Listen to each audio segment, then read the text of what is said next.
திருமணம் முடிந்து 4 ஆண்டுகள் ஆகியும் ஒரு பெண் குழந்தை பிறந்த பிறகும் தீராத வரதட்சணை கொடுமையால் ஒரு பெண்ணை அவரது கணவனும் மாமனார் மாமியாரும் நடுரோட்டில் வைத்து மிருகத்தனமாக தாக்கியுள்ள கொடூர சம்பவம் ஓசூர் அருகே பெரும் அதிர்ச்சி ஏற்படுத்தியுள்ளது. ஓசூர் அருகே உள்ள உரிகம் கிராமத்தை சேர்ந்தவர் ஸ்ரீலஜா. இவருக்கும் கர்நாடக மாநிலம் ஆனைக்கல் அருகே உள்ள நாராயணபுரா கிராமத்தை சேர்ந்த அருண்குமார் என்பவருக்கும் 5 ஆண்டுகளுக்கு முன்பு திருமணம் நடந்துள்ளது. இவர்களுக்கு 4 வயதில் ஒரு அழகிய பெண் குழந்தையும் உள்ளது. திருமணம் ஆன முதல் நாளே கடந்த 4 ஆண்டுகளாக கணவர் அருண்குமாரும் அவரது குடும்பத்தினரும் கூடுதல் வரதட்சணை கேட்டு ஸ்ரீலஜாவை கொடுமைப்படுத்தி வந்ததாக கூறப்படுகிறது.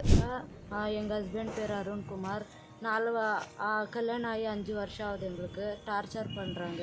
போய் பாப்பாவை கேட்டதுனால இந்த நிலையில் கடந்த 10 நாட்களுக்கு முன்பு தனது தங்கைக்கு உடல்நிலை சரியில்லாததால் அவரை பார்ப்பதற்காக ஸ்ரீலஜா தனது பிறந்த வீட்டிற்கு சென்று வந்துள்ளார். வெள்ளிக்கிழமை அன்று மீண்டும் தனது கணவர் வீட்டிற்கு வந்த ஸ்ரீலஜாவுக்கு ஒரு பயங்கரமான அதிர்ச்சி காத்திருந்தது.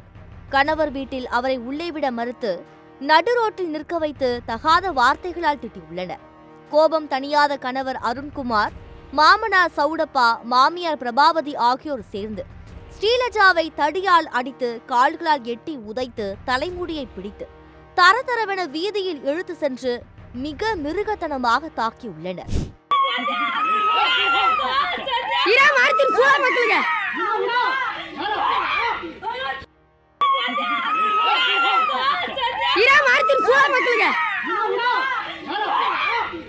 இந்த ஒட்டுமொத்த கொடூரத்தையும் ஸ்ரீலஜாவின் தங்கை தனது செல்போனில் வீடியோவாக பதிவு செய்துள்ளார். படுகாயமடைந்த ஸ்ரீலஜா இந்த வீடியோ ஆதாரத்துடன் ஆனைக்கல் காவல் நிலையத்தில் புகார் அளித்துள்ளார்.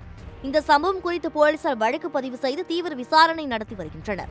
திருமணம் என்ற பந்தத்தில் இணையும் ஒரு பெண்ணுக்கு பாதுகாப்பும் அன்பும் கிடைக்க வேண்டிய புகுந்த வீட்டில் இப்படி ஒரு நரகம் நிகழ்த்தப்பட்டிருப்பது சமூகத்தின் மனசாட்சியை உலுக்கியுள்ளது. வரதட்சணை என்ற இந்த சமூக கொடுமைக்கு எப்போதுதான் ஒரு முடிவு வரும்?